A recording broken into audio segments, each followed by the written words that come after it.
Hello friends, welcome to all of you in this video lecture. In this video lecture we are going to discuss about the syllabus of class 11th chemistry. I would like to introduce myself first. My name is Professor Vinay Patil. I am masters in chemistry and bachelors in education, and I have more than 10-year experience to teach chemistry. Okay, so without wasting time we are just going to our introductory lecture which is called as Introduction of Syllabus of Class 11th Chemistry. मित्रांनो, आपण या video लेक्चरमध्ये 11वीच्या केमिस्ट्रीची ओळख करून घेणार आहोत किंवा सिलेबसचं introduction करून घेणार आहोत आणि एक्झामच्या पॅटर्नबद्दल डिस्कस करूयात आणि 11वीच्या वर्षात कुठल्या गोष्टी लक्षात ठेवायच्या याबद्दल आपण या लेक्चरमध्ये डिस्कस करूयात. तर चला मग तुमचं सगळ्यांचं स्वागत आहे या व्हिडिओ लेक्चरमध्ये. मित्रांनो, 11वीच्या केमिस्ट्रीमध्ये आपल्याला ज्या चॅप्टरचा अभ्यास करायचा आहे तिकडे वळण्यापूर्वी 11वीचं केमिस्ट्री महत्त्वाचं काय हे आधी आपण पाहूयात. 11वीचं केमिस्ट्री तुम्ही आयदर इंजिनिअरिंगला जाणार असाल किंवा मेडिकलला जाणार असाल किंवा इतर कुठल्याही ब्रांचला जाणार असाल तर तुम्ही एकतर PCM ग्रुप घेतात किंवा PCB ग्रुप घेतात किंवा काही विद्यार्थी PCM आणि PCB दोघंही ग्रुप घेतात. पण मित्रांनो, या सर्व ग्रुप्समध्ये दोन विषय हे नेहमी कॉमन असतात, ते म्हणजे फिजिक्स आणि chemistry. So either you are interested in engineering or medical or in any other branch or any other stream of education, but physics and chemistry is a must subject which should be learn before going in this particular stream. त्या particular स्ट्रीममध्ये जाण्याच्या अगोदर आपल्याला physics आणि केमिस्ट्रीचा अभ्यास करणं फार जास्त गरजेचं असतं. तर मित्रांनो, फिजिक्स आणि केमिस्ट्रीचा अभ्यास हा फार जास्त महत्त्वाचा असतो आणि त्यातल्याच एका विषयाबद्दल आपण आज डिस्कस करणार आहोत ज्याचे नाव आहे केमिस्ट्री. तर मित्रांनो, केमिस्ट्रीच्या 11वीच्या सिलेबसचं इंट्रोडक्शन करून घेऊयात. सगळ्यात अगोदर 11वीच्या केमिस्ट्रीसाठी तुम्हाला टोटल 16 चॅप्टर्स तुमच्या पुस्तकात दिलेले आहेत. You have 16 chapters in your text book for particularly class 11th chemistry. In this, the first chapter is some basic concept of chemistry. Some basic concept of chemistry मध्ये आपण नावाप्रमाणेच केमिस्ट्रीच्या बेसिक कॉन्सेप्ट इथे समजून घेणार आहोत, ज्यात केमिस्ट्रीचे काही लॉजचा आपण अभ्यास करणार आहोत आणि एक अतिशय महत्त्वाची मूलभूत कॉन्सेप्ट ज्याला आपण मूल कॉन्सेप्ट म्हणतो त्या कॉन्सेप्टचा अभ्यास आपण या चॅप्टरमध्ये करणार आहोत. अतिशय इंट्रोडक्टरी बेसिक चॅप्टर पण फार जास्त महत्त्वाचं चॅप्टर. त्याच्यानंतर मित्रांनो, introduction to analytical chemistry and some analytical techniques हे दोन चॅप्टर जो सिलेबस रिवाईज झाला 2019 या वर्षी, त्या वर्षात ह्या दोन चॅप्टरचं इंट्रोडक्शन करण्यात आलेलं आहे. हे दोघंही चॅप्टर प्रॅक्टिकलच्या पॉईंट ऑफ व्ह्यूने महत्त्वाचे चॅप्टर आहेत. थिअरॉटिकल पॉईंट ऑफ व्ह्यूने त्यांचं महत्त्व थोडंसं कमी आहे, पण प्रॅक्टिकल ओरिएंटेड चॅप्टर्स आहेत. प्रॅक्टिकलच्या टेक्निक्स कुठल्या असतात त्या संदर्भात आपल्याला नॉलेज देणारे हे दोन चॅप्टर आहेत. Then structure of atom. मित्रांनो, सिन्स क्लास 5th तुम्ही स्ट्रक्चर ऑफ ॲटम या गोष्टी शिकत आला असाल किंवा याबद्दलचं डिस्कशन तुम्ही केलं असेल. याबद्दलच्या बऱ्याच गोष्टी तुम्हाला माहीत असतील, जसं प्रोटॉन्स, न्यूट्रॉन्स, इलेक्ट्रॉन्स. या सर्वांचं अतिशय डिटेल अभ्यास आपल्याला करायचा आहे स्ट्रक्चर ऑफ ॲटम्समध्ये. मग त्यात असेल इलेक्ट्रॉनिक कॉन्फिगरेशन, त्यात वेगवेगळ्या प्रकारचे rules, Bohr's atomic model, Rutherford scattering model, अशा सगळ्या गोष्टींचा अभ्यास आपण स्ट्रक्चर ऑफ ॲटममध्ये करणार आहोत. Structure of atom chemistry as well as physics या दोघंही सब्जेक्टसाठी महत्त्वाचं असं चॅप्टर आहे. Then the 5th number chapter is chemical bonding, the most crucial chapter in class 11th. 11वीच्या सर्व सिलेबसमधल्या अतिशय महत्त्वाच्या चॅप्टरमधलं एक chapter chemical bonding. There are various types of chemical bond. I think you already know that. Ionic bond, covalent bond, then coordinate bond. Okay, तर मित्रांनो, या सर्व प्रकारच्या केमिकल बॉन्डचा आपल्याला अभ्यास करायचा आहे आणि याच्यावरच सगळी केमिस्ट्री आपली 12वीची अवलंबून आहे. So chemical bonding. Then redox reaction हे एक ऑर्गॅनिक केमिस्ट्रीचं चॅप्टर आहे. रिडक्शन अँड ऑक्सिडेशन ह्या दोन शब्दांचा तुम्ही यापूर्वी अभ्यास केला असेल. सो रिडॉक्स रिॲक्शनमध्ये आपण रिडक्शन रिॲक्शन काय असते आणि ऑक्सिडेशन रिॲक्शन काय असते या सगळ्यांचा आपण अभ्यास करणार आहोत. जसं की श्वास घेणं आणि श्वास सोडणं ही सुद्धा एक प्रकारची रिडॉक्स रिॲक्शन आहे. तर मग आपल्या डे टू डे लाईफशी आपल्याला केमिस्ट्री या चॅप्टरच्या अनुषंगाने कनेक्ट करायची आहे. चॅप्टरचं नाव आहे redox reaction. Then modern periodic table. आपण सगळं जाणतात, since I think standard 5th you already familiar the concept which is called as periodic table. तुम्ही मेंडेलिव्हपासून तर डोबे रायनरपर्यंत आणि मॉडर्न पिरियडिक टेबलपर्यंत सर्व पिरियडिक टेबलचं इंट्रोडक्शन घेतलं असेल किंवा अभ्यास केला असेल. मित्रांनो, आपल्याला 11वी आणि 12वीमध्ये पूर्ण पिरियडिक टेबल परत एकदा शिकायचं आहे. 11वीत काही पिरियडिक टेबलमधले ब्लॉक्स आपल्याला शिकायचे आहेत आणि 12वीत आपल्याला पिरियडिक टेबलमधले काही ब्लॉक्स शिकायचे आहेत. तर पिरियडिक टेबल हा 11th आणि 12thच्या केमिस्ट्रीच्या पॉईंट ऑफ व्ह्यूने फार जास्त महत्त्वाची अशी कॉन्सेप्ट आहे किंवा हे चॅप्टर आहे. Then element of group first and second. बघा, आपण पिरियडिक टेबलची गोष्ट केली, इथे आपण जनरल पिरियडिक टेबलचा पूर्ण अभ्यास करणार आहोत आणि पिरियडिक टेबलमधला पहिला ब्लॉक ज्याला तुम्ही म्हणतात S block element. S block element म्हणजे group first and group second element. तर group first and group second एलिमेंटचा आपल्याला लगेच पिरियडिक टेबलच्या नंतरच्या लेसनमध्ये चॅप्टरमध्ये अभ्यास करायचा आहे. यानंतर 9th नंबरचं चॅप्टर असेल एलिमेंट ऑफ ग्रुप 13, 14, 15. बघा, पिरियडिक टेबलमधल्या एस ब्लॉकचा अभ्यास आपण इथे करणार आहोत. पिरियडिक टेबलमधल्या एस, पी, डी आणि एफ असे 4 ब्लॉक असतात आपल्याकडे. तर पी ब्लॉकमधल्या 13, 14 आणि 15 या पिरियड्सचा आपल्याला अभ्यास करायचा आहे ह्या चॅप्टरमध्ये एलिमेंट ऑफ ग्रुप 13, 14 अँड 15मध्ये. आणि आपण 12वीला 16, 17 आणि 18चा अभ्यास करणार आहोत याच्याच पुढचा. म्हणजे 12वीला हे चॅप्टर एक्सटेंड केलं गेलेलं आहे. देन 10 नंबरचं चॅप्टर असेल तुमचं state of a matter. State of matter आपण सगळे जाणतो की पदार्थाच्या 3 मूलभूत अवस्था असतात, सॉलिड, लिक्विड अँड गॅस. तर मित्रांनो, 12वीला आपल्याला सोल्युशन्स म्हणजे लिक्विडचा अभ्यास करायचा आहे आणि सॉलिड स्टेट या चॅप्टरमध्ये अभ्यास करायचा आहे. जनरली आपल्याला स्टेट ऑफ मॅटरमध्ये क्लास 11thमध्ये वेगवेगळ्या प्रकारचे गॅसेस लॉ बघायचे आहेत आणि गॅसेस स्टेटचा अभ्यास आपल्याला खास करून इथे करायचा आहे. मग ज्यात असेल बॉइल्स लॉ, चार्ल्स लॉ आणि अजून असे बरेचसे लॉ, त्यांचा अभ्यास आपण स्टेट ऑफ मॅटर या चॅप्टरमध्ये करणार आहोत. Then adsorption and colloids. मित्रांनो, CBSEला या चॅप्टरचं नाव आहे सरफेस केमिस्ट्री. स्टेट बोर्डसाठी या चॅप्टरचं नाव आहे adsorption and colloids. Theoretical chapter आहे. इनऑर्गॅनिक आणि थोडंसं फिजिकल केमिस्ट्रीचा पार्ट याच्यात येतो. अतिशय सोपं chapter adsorption and colloids. Then chemical equilibrium. Chemical equilibrium या चॅप्टरचे 2 पार्ट पडतात, 2 तुकडे होतात. एक असतो आयोनिक इक्विलिब्रिया, एक असतो केमिकल इक्विलिब्रिया. त्यातला केमिकल इक्विलिब्रिया आपल्याला 11वीला शिकायचा आहे आणि याच्या बेसिसवर 12वीच्या फिजिकल केमिस्ट्रीमधला आयोनिक इक्विलिब्रिया या चॅप्टरचा आपल्याला अभ्यास करायचा असतो. फिजिकल केमिस्ट्रीचं हे चॅप्टर अतिशय इंटरेस्टिंग चॅप्टर आणि अतिशय महत्त्वाचं चॅप्टर सर्व प्रकारच्या कॉम्पिटिशन एक्झामच्या पॉईंट ऑफ व्ह्यूने. Then nuclear chemistry and radioactivity. मित्रांनो, हे चॅप्टर यापूर्वीच्या सिलेबसमध्ये नव्हतं, पण 2019 साली जो नवीन सिलेबस आला त्या सिलेबसमध्ये nuclear chemistry and radioactivity हे चॅप्टर इंट्रोड्यूस केलं गेलं क्लास 11साठी. यात आपल्याला न्यूक्लिअर केमिस्ट्री म्हणजे ॲटॉमिक स्ट्रक्चरचा संबंध आपल्याला इथे न्यूक्लिअर केमिस्ट्रीशी रिलेट करायचा आहे. म्हणजे या चॅप्टरचं इम्पॉर्टन्स या चॅप्टरसाठी आहे. आणि रेडिओ ॲक्टिव्हिटी आपण सर्व जाणतात. रेडिओ ॲक्टिव्हिटी काय असतं, तर रेडिओ ॲक्टिव्हिटीचा सुद्धा आपल्याला या चॅप्टरमध्ये अभ्यास करायचा आहे, ज्यात आपण न्यूक्लिअर बॉम्ब वगैरेबद्दल थोडीशी माहिती घेणार आहोत. अतिशय इंटरेस्टिंग असं हे chapter. Then basic principle of organic chemistry. मित्रांनो, केमिस्ट्रीचे मुख्यतः 4 पार्ट पडतात: physical chemistry, organic chemistry, inorganic chemistry आणि जनरल केमिस्ट्री किंवा ॲनालिटिकल केमिस्ट्री. तर ऑर्गॅनिक केमिस्ट्री हा अतिशय महत्त्वाचा पार्ट आहे केमिस्ट्रीचा.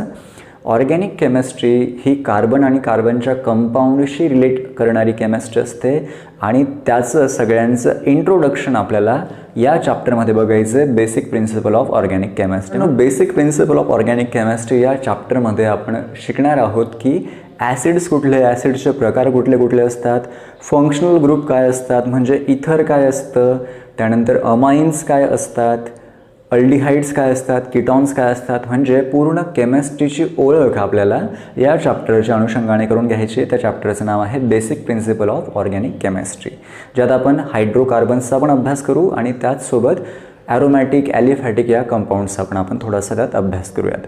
नंतर हायड्रोकार्बन्स या चॅप्टरचं एक्सटेंडेड स्वरूप आपल्याला हायड्रोकार्बन्समध्ये बघायचं आहे. हायड्रोकार्बन्स हायड्रोजन आणि कार्बनचे कंपाऊंड म्हणजे तुम्ही 10वीपर्यंत शिकले असाल. इथेन, मिथेन, प्रोपेन, ब्युटेन या सर्व टॉपिक्सचा आपल्याला अभ्यास हायड्रोकार्बन्समध्ये करायचा असतो. आणि शेवटचं चॅप्टर अतिशय सोपं चॅप्टर, हलकं फुलकं चॅप्टर, तुम्हाला केमिस्ट्रीमध्ये इंटरेस्ट क्रिएट करण्यासाठी इंट्रोड्यूस केले गेलेलं चॅप्टर, त्याचं नाव आहे केमिस्ट्री इन एव्हरीडे लाईफ. आपण केमिस्ट्रीचा दैनंदिन जीवनात कुठे कुठे उपयोग करू शकतो, निसर्गात केमिस्ट्रीचा कसा उपयोग आहे, आपल्या रोजच्या जगण्यात केमिस्ट्रीचा कसा उपयोग आहे, या सगळ्यांचा अभ्यास आपण केमिस्ट्री इन एव्हरीडे लाईफ या चॅप्टरच्या अनुषंगाने करू शकतो. तर मित्रांनो, हे 16 चॅप्टर्स तुम्हाला 11वीला लर्न करायचे आहेत, शिकायचे आहेत. And those 16 chapter is classified in 4 different categories: physical chemistry, organic chemistry, inorganic chemistry and general chemistry or organic chemistry. For example, chemical equilibria or state of matter, those are the part of physical chemistry, whereas basic principle of organic chemistry, hydrocarbons, these are the parts of organic chemistry. Then modern periodic table, element of group 1st, 2nd,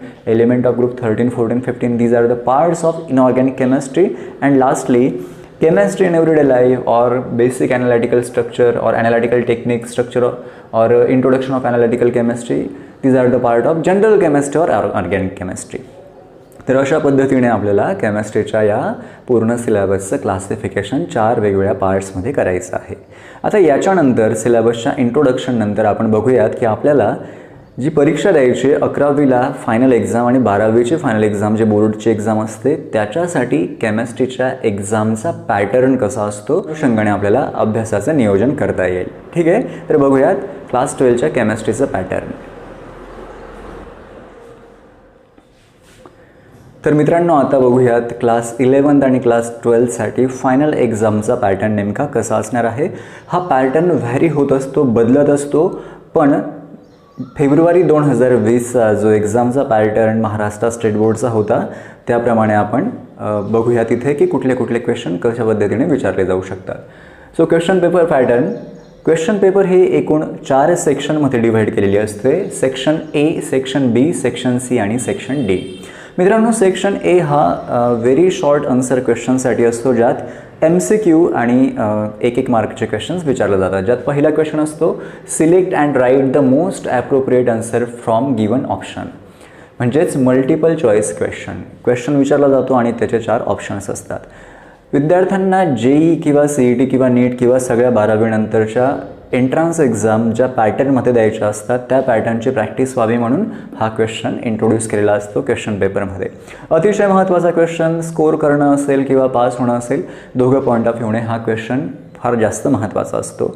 MCQ 10 question असतात आणि 10 मार्क्ससाठी असतात, म्हणजे प्रत्येक क्वेश्चनला 1 mark असतो. यानंतर answer any 8 of the following, very short answer question. आता any 8 of following म्हणजे काय, तर 8 मार्काला 8 क्वेश्चन्स विचारले जातात एका लाईनमध्ये किंवा 2 लाईनमध्ये. कधी डेफिनेशन असेल, कधी सिम्पल छोटंसं न्यूमरिकल असेल फॉर्म्युलावालं, कधी कोणाचं तरी नाव सांगायचं असेल एखाद्या केमिकल कंपाऊंडचं, तर अशा पद्धतीने व्हेरी शॉर्ट आन्सर क्वेश्चन्स हे इथे विचारले जातात. हा सेक्शन ए तुमचा 10 आणि 8 असा टोटल 18 मार्क्सचा सेक्शन होऊन जातो सेक्शन ए पूर्ण क्वेश्चन पेपरच्या पॅटर्नमध्ये. नंतर सेक्शन बी जो असतो मित्रांनो तो असतो answer any 8 of the following short answer question. So any 8 of the following for 16 marks, it means each question have 2 marks weightage. प्रत्येक क्वेश्चनला 2 मार्क्सचं इथे वेटेज आपल्याला बघायला मिळतं. या क्वेश्चन्सपेक्षा थोडेसे ब्रॉड क्वेश्चन्स असतात, थोडंसं जास्त लिहावं लागतं, थोडंसं लॉजिकने लिहावं लागतं आणि थोडीशी डिफिकल्टी लेवल त्यात वाढलेली असते. 16 मार्क्ससाठी सेक्शन बी हा असतो. नंतर सेक्शन सी जो असतो तो अगदी याच क्वेश्चनसारखा क्वेश्चन असतो. Answer any 8 of the following. 8 क्वेश्चनचे आन्सर तुम्हाला मे बी 12च्या ऑप्शनमधून, 12 क्वेश्चनच्या ऑप्शनमधून 8 क्वेश्चन लिहायचे असतात आणि याला 24 मार्क्सचं वेटेज असतं, म्हणजे each question have 3 marks weightage. प्रत्येक क्वेश्चनला 3 मार्क्सचं इथे वेटेज आपल्याला बघायला मिळतं.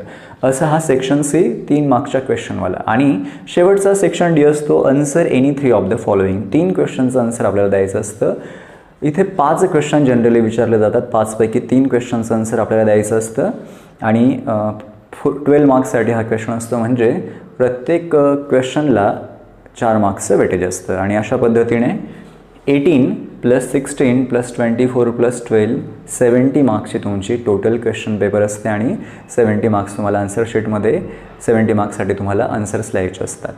मित्रांनो, या सर्व एक्झामच्या पॅटर्नमध्ये हे सर्व क्वेश्चन्स हे पूर्ण 16 चॅप्टर्सवर तुमचे विचारले जातात. या चॅप्टरचं वेटेज कमी अधिक होत असतं.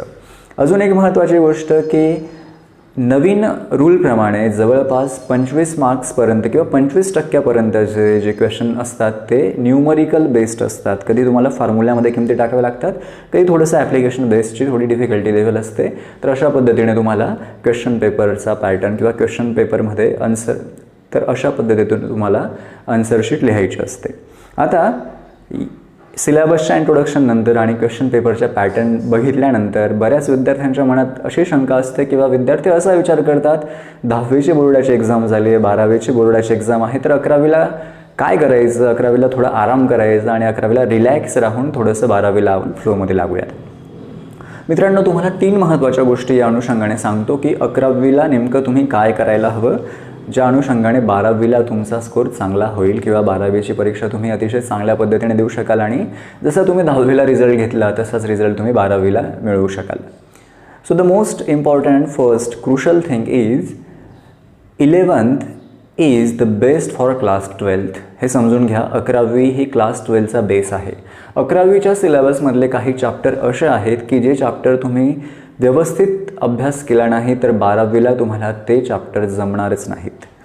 जसं की केमिकल बॉन्डिंग हे चॅप्टर तुम्ही 11वीला व्यवस्थित समजून नाही घेतलं किंवा basic principle of organic chemistry हे चॅप्टर समजून नाही घेतलं किंवा हायड्रोकार्बन समजून नाही घेतलं तर 12वीला तुम्हाला ऑर्गॅनिक केमिस्ट्रीमध्ये आणि as well as physical inorganic केमिस्ट्रीमध्ये फार जास्त त्रास होऊ शकतो.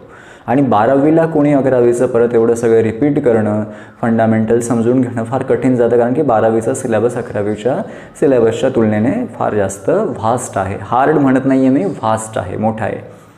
त्याच्यामुळे 11वीचं काम 11वीत संपवल्याने 12वीला आपल्याला एक प्रकारचा ॲडव्हान्टेज मिळतो फार मोठ्या विद्यार्थ्यांच्या संख्येच्या तुलनेमध्ये, की आपण आधी आपली 12वी सुरू करू शकतो आणि 12वीला आपल्याला चांगल्या पद्धतीने अंडरस्टँडिंग होऊन चांगल्या पद्धतीने आपण पेपर लिहू शकू. दुसरी महत्त्वाची गोष्ट 12वीच्या पॉईंट ऑफ व्ह्यूने जी तुम्हाला सांगायची आहे की 12वीनंतर आपण ज्या वेगवेगळ्या प्रकारच्या एंट्रन्स एक्झाम देतो, JEE, CET, NEET या ज्या एक्झाम तुम्ही देतात त्या एक्झाममध्ये CETमध्ये 11वीचा सिलेबस 20% विचारला जातो आणि 12वीचा 80% विचारला जातो. वेअर JEE आणि NEETचा पॅटर्न असा आहे मित्रांनो की पूर्ण 11वी आणि पूर्ण 12वीवर CETची एक्झाम बेस्ट असते. पूर्ण 11वी आणि पूर्ण 12वीवर JEEची एक्झाम बेस्ट असते आणि NEETची एक्झामसुद्धा बेस्ट असते. आणि जर अजून तुम्ही जेव्हा 12वीनंतर जाल तेव्हा जी कुठली एंट्रन्स एक्झाम असेल तीसुद्धा पूर्ण 11वी आणि पूर्ण 12वीवर बेस्ट असेल. त्यामुळे 11वीचा अभ्यास करणं फार जास्त गरजेचं आहे जर तुम्हाला एंट्रन्स एक्झाममध्ये स्कोअर करायचा आहे तर. आणि तिसरी महत्त्वाची गोष्ट जी थोडी लॉजिकल गोष्ट आहे की असं कधीच होत नाही मित्रांनो की कुठली गाडी स्टार्ट केली आणि तिने लगेच स्टार्ट केल्या टॉप स्पीडला ती गाडी चालली गेली. अगदी तसंच 12वीचा अभ्यास आपल्याला फार जास्त फोकस राहून करायचा असतो, फार जास्त एकाग्रतेने करायचा असतो आणि इंटेन्सिटीने क्लास 12चा अभ्यास आपल्याला करायचा असतो. आणि क्लास 11th ही ती इंटेन्सिटी, तो स्पीड मिळवण्याचं वर्ष असतं. 11वीला आराम केल्यानंतर 12वीला एकदमच तुम्हाला 100% ग्रास्पिंग व्हायला लागेल किंवा तुम्ही अतिशय फ्लोमध्ये येऊन अभ्यास कराल, हे फार कठीण असतं. त्याच्यामुळे 11वीलाच अभ्यासाला सुरुवात करा. 11वी तुम्ही जेवढ्या लवकर 11वीचा अभ्यास संपवाल तेवढे जास्त वेळ तुम्हाला 12वीच्या एक्झामसाठी मिळणार आहे. तर या काही महत्त्वाच्या गोष्टी होत्या ज्या आजच्या इंट्रोडक्शनच्या लेक्चरमधून मी तुम्हाला सांगितल्यात. तुम्हाला हा व्हिडिओ कसा वाटला मला नक्की कळवा. पुन्हा भेटूया. थँक्यू.